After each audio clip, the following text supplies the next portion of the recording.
खुलुमबाय। बे समाव आं नोंथांमोननि सिगाङाव बेलासिनि मोननैसो रादाब लाना फैलायबाय। अन्नानै भिडिअखौ स्किप खालामाजासे जोबजासिम नायलांदो। दिनैनि बेलासिनि मोननैसो रादाबफोरा जाबाय। गिबि रादाबाव दं सालाकाथि थारं दैसायाव ना हमनो थांनाय सासे सुबुंनि जिउ खहा।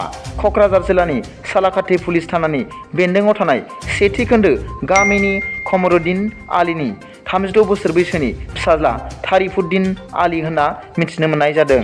मख'जाथावदि तारिफुद्दिन आलीया थांनाय 23 नबेम्बर खालार बुधबाराव बेलासिनि 3 रिंगासोआव थारं दैसायाव ना हमनो थांनानै गोमाना थानायखौ मिथिनानै गामिनि रायजोफोरा नागिरहैदोंमोनब्लाबो मोननो हायाखैमोन। नाथाय दिनै 24 नबेम्बर खालार फुंबिलि समाव रायजोफोरा थारं दैसानिफ्राय नागिरनानै तारिफुद्दिन आलीनि गोथै सह'खौ बोखांनो हायो। उनाव खौरां हरनायनि गेजेरजों गोथै सह'खौ आनजाद नायनो थाखाय सालाकाथि पुलिस बिफाननि आखाइयाव गथायनानै हरो होनना मिथिनो मोन्दों। नैथि रादाबाव दं सासे बिबुंगोराया रुंसारि जादों। मिथिनाय बादिब्ला बिथाङा मुलुगसोलोंसालियाव फरायनाय समाव जेब्लायबो मिनिहाला गोरों समायना सासे जोहोलावमोन। बिथांनि मुङा डक्टर सुरत बसुमतारी। बिथाङा सिलचरनि राधा माधव कलेजनि सोलोंथाइ बिफानाव बिबुंगिरि मावगासिनोमोन।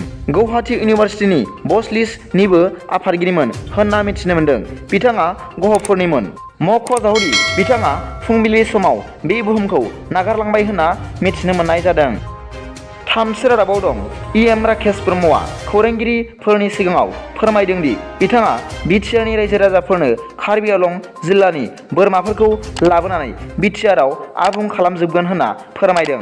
बिथाङा माखासे सुबुंफोरनो बोरमा रानना होनानै बेबादि फोरमायदों।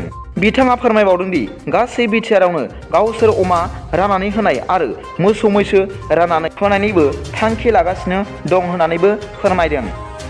ब्रैथि रादाबाव दं आसामनि गहपुराव मैया हायुंडाइ i20 गारि आरो ट्राकजों जाब्रबथाय जानानै सानै टेट उथ्रिसार जानाय फोरोंगिरिफोरा हरखाबै जिउ गारनो गोनां जायो होनना मिथिनो मोन्दों।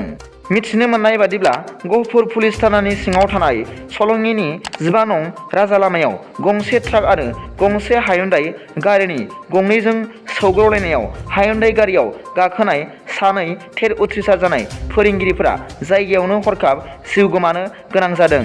हरखाबै रुंसारि जानाय टेट उथ्रिसार जानाय फोरोंगिरिफोरनि मुंखौ देबजित काकति आरो देबजित शर्मा होनना मिथिनाय जादों। बाथि रादाबाव दं थांनाय मंगलबारखालि आसाम मेघालय सिमानि सोनाब कार्बि आंलं जिल्लायाव गंसे ट्राकआव आयेन बेरेखायै लांनाय दंफांखौ होबथानायाव आयेन बेरेखा दंफां फालांगिरिफोरजों आरो फरेस्ट गार्डफोरजों गावलायनाय जाथायाव सासे फरेस्ट गार्डखौ लाफानानै 6 सुबुं जिउ खोमानांनाय जाथाय जादोंमोन।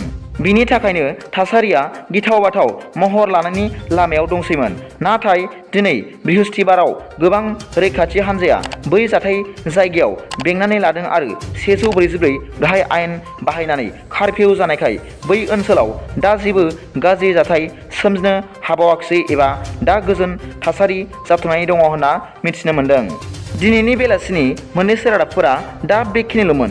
भिडिअखौ मोजां मोनदोंब्ला अन्नानै लाइक आरो साबस्क्राइब खालामनो दाबाव आरो बेल आइकनाबो थुनानै ला जाहाथे आं गोदान निउज आपडेट लानानै फैयोब्ला नोंथांनियाव सिगांग्रो नटिफिकेसन सौहैयो।